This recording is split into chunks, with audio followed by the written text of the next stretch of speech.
your present heading. Maintain 3,500 till established on the localizer.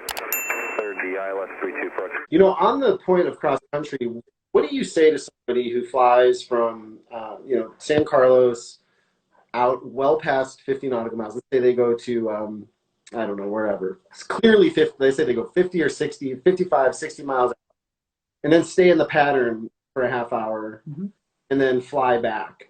Do you higher time as cross country, or do you subtract the time they were in the pattern? And if so, how do you determine it? Well, I always look at the regs, and this came up before a couple of years ago. So I sent a request to the FAA Legal Counsel and asked for a letter of interpretation, because I had heard that there were some examiners who were saying, well, you can't count the time spent in the pattern as cross country. And when I looked at the regulations, I didn't see any restriction on that. So the FAA Legal Counsel, because I'm an examiner and I represent the FAA, kicked it back to the General Aviation Division in Oklahoma City, AFS 760, I think it is.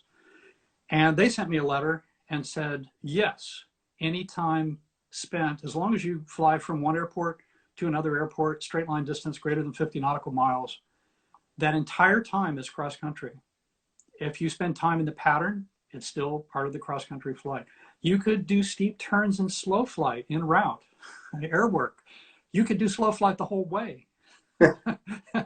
Now, are you doing yourself any favors by trying to, reduce costs and usually you're not. You want to be the best pilot you can be, so you want to gain that experience.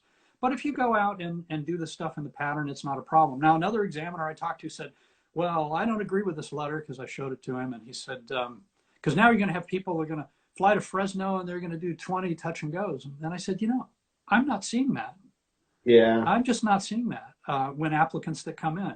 Most people, they're trying to be good at cross country. So. Look up in the sky, there you are. Look up in the sky, there you are. Floating like an angel on the air.